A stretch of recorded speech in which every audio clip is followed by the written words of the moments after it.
Este é um som de aviso, mas as pessoas não veem. Saudações em nome precioso de nosso Senhor e Salvador Jesus Cristo. Hoje eu quero chamar a atenção para as próprias palavras de Jesus no Evangelho de Mateus, em Mateus 24, 5, 8. Jesus diz aos seus discípulos: porque muitos virão em meu nome dizendo, eu sou o Cristo, e enganarão a muitos, e ouvireis de guerras e rumores de guerras. Olhai, não vos perturbeis, porque assim é necessário que aconteça, mas ainda não é o fim. Porque se levantará nação contra nação e reino contra reino, e haverá fomes e pestes e terremotos em vários lugares. Todas estas coisas são o princípio das dores.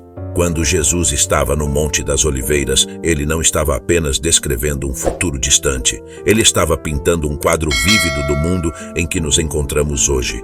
Esses versículos são um reflexo direto da nossa era atual. E, irmãos, não podemos nos dar ao luxo de ignorar isso. Jesus começa alertando sobre aqueles que viriam falsamente em seu nome. Já vimos isso, não é? Inúmeras figuras ao longo dos anos reivindicando um manto divino, levando muitos ao erro. A paisagem de nossa era está repleta de profetas autoproclamados e messias, cada um mais convincente que o anterior. No entanto, como as Escrituras nos dizem, até mesmo os eleitos podem ser enganados. Devemos estar vigilantes.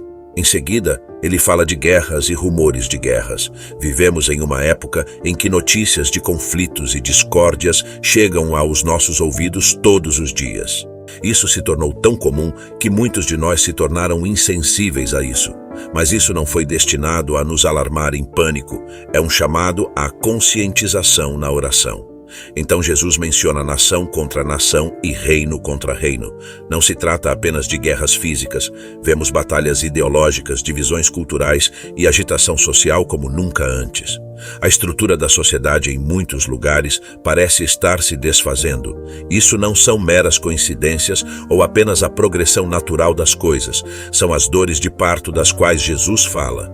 Irmãos, todos esses sinais são o começo das dores, indicativos de algo monumental prestes a acontecer.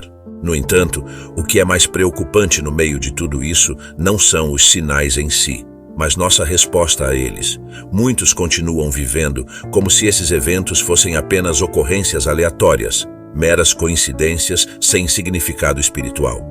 Crescemos confortáveis em nossas rotinas, muitas vezes ignorando os sinais divinos ao nosso redor.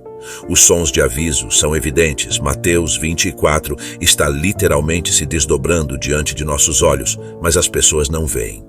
As pessoas não querem ver. Mas a profecia bíblica está literalmente se moldando diante de nossos olhos. Quando a trombeta soar e o céu se abrir, será tarde demais para atender aos avisos. Agora é o momento da preparação, da oração, do arrependimento e de compartilhar a esperança que temos em Cristo. Não sejamos como as 5 virgens insensatas que foram pegas de surpresa, com suas lâmpadas vazias. Sejamos vigilantes, com nossas lâmpadas cheias do óleo do Espírito Santo, prontos para encontrar o noivo. Temos uma responsabilidade não apenas para nós mesmos, mas para aqueles ao nosso redor. Como crentes, somos chamados a ser sentinelas no muro, soando o alarme, acordando a cidade antes do amanhecer e alertando todos para os sinais dos tempos. Há pessoas que estão me ouvindo agora que não estão preparadas, mas acreditam que estão. Ser pego de surpresa quando o Filho do Homem retornar é enfrentar uma perda irreversível, que tem ramificações além da nossa compreensão terrena. As apostas são infinitamente altas.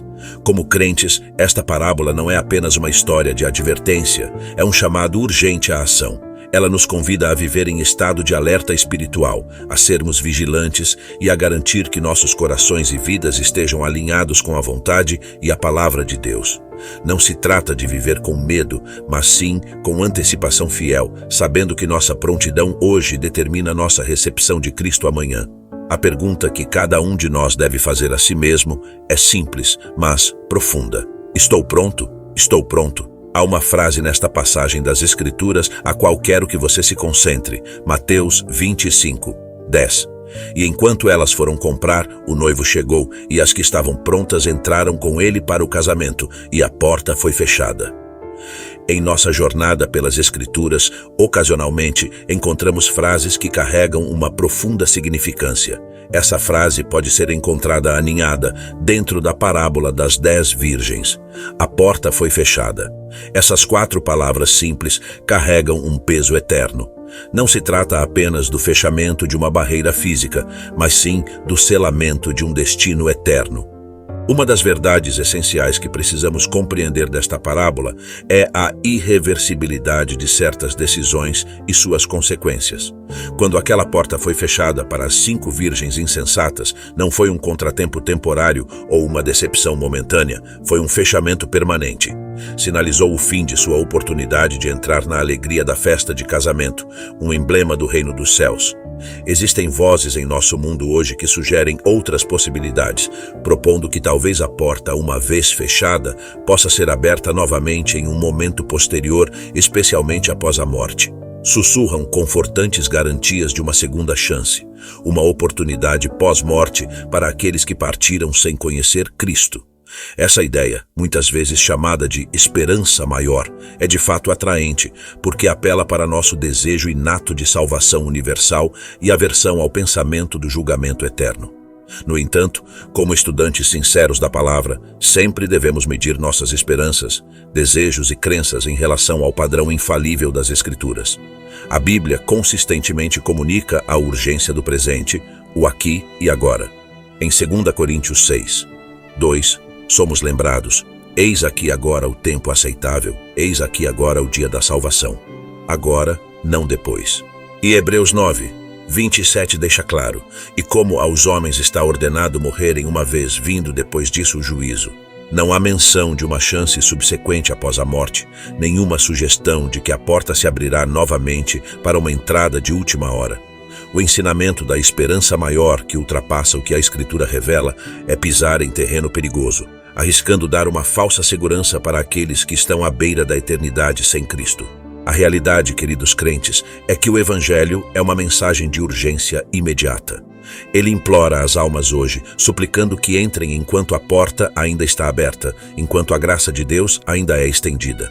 É um desserviço à humanidade e uma afronta ao ensino claro da Escritura propagar uma ideia que ultrapasse os limites estabelecidos pela palavra de Deus. Enquanto nossos corações podem ansiar por todos serem salvos e devemos orar fervorosamente e trabalhar para esse fim, não podemos reescrever a palavra de Deus para ajustá-la aos nossos resultados desejados. Assim como as 5 virgens prudentes não puderam compartilhar seu óleo, cada um de nós carrega a responsabilidade pessoal por nosso relacionamento com Cristo.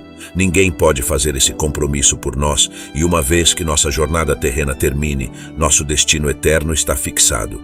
Essa lição não deve nos causar desespero, mas deve nos impulsionar à ação. Que seja um chamado claro para compartilhar a mensagem do Evangelho com maior fervor, para orar com intensidade mais profunda pelos perdidos e para vivermos nossas vidas como faróis brilhantes do amor e da verdade de Cristo. Hoje, há uma porta aberta, um convite para entrar em um relacionamento transformador com o Salvador. Vamos instar o maior número possível de pessoas a atravessar essa porta enquanto ela ainda está aberta.